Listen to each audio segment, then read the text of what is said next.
Andrew, a bhí dús a inse dúin fi star agus fórbert an Tásc Fórsa agus an sin inse dom an fáin a bhfuil sibh san nuacht an teachtain seo? Well, hosig an Tásc Fórsa ag obair sa bblion 1997 agus bhí eán fadhbanna in san ceantar seo le Drugaí ag an am sin. So hosig daoine ag úsáid heroin in sna 1980 agus mar sin de bhí gá oring Tásc Fórsa ar chur ar siúl. Agus inis táimid san nuacht mar chuirmid amach report nua called Ballymun, A Brighter Future. Okay, yeah. Tá is a gom gohfuil fáib an bhór I mBaile Munna le canál cocaine. An féidir a rá dom céicó trom cúiseach is atá canál cocaine agus de himplachtaí a scríobh an bubble I mBaile Munna, Andrew? Well, it's more on faibe canál cocaine. Irene daoine an dúil leis an druga seo. Agus caitheann siad a saoil le géirí an druga seo a áil amach. Stoppann siad a githe, déanann siad fallaí ina gcuid leanaí, agus stoppann siad ag tuairt ara dá leanaí. So sin vibe an mór. Agus ní léon ionadach ann, ní léon substitution treatment ar son canál cocaine. So it's more on faibe.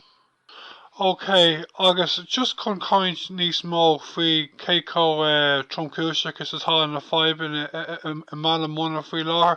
An féidir níos mó rádlum, le tuigim go bhfuil daoine ag déilá le Drugaí ag obair amach san air agus in na parcanna nach bhfuil? Yeah.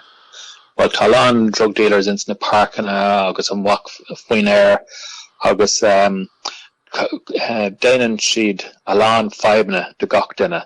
Níl daoine in ann dul amach tuis go bhfuil na drug dealers ag obair. Agus tá agla ar daoine tuis go bhfuil na drug dealers ann agus tá freisin le feicáil in na parcanna agus sin fadhb mór de na leanaí agus na tismaitheoirí agus bhhatling é sin a stoppa. Okay, tá is a gom ghfuil tú ar a cónaí I mBaile Munna. An féidir a rá dom le céicó Jackar atá sé leat agus don bubble a gcuitin I mBaile Munna a bheith ina cónaí an sin faoi láthair leis na fadhbanna atá? Well, ó ham go ham bíon, squealtar pobl amach. There's shots fired, bombs, petrol bombs, agus rudí mar sin, pipe bombs. Now, tá bert búcail agumsa gá bhliana gá bhliana agus 5 bliana, so an óg. Agus níl is ag na búcailí sin go bhfuil fadhbanna ann. Ach tá is a going ag mise agus ma van céile agus tá agla oring nuair a bhíonn freisin ag tuairt amach. So mar sin de tá sin é an fadhb ach nuair a bhíonn na búcailí níos éasta ag beag níos mó fadhbanna acu agus b'fhéidir bhfuil agla ar na búcailí agus ní bhatló mé sin. Okay, agus cad atá a bhla a gcuibh sa tuarascáil, Andrew?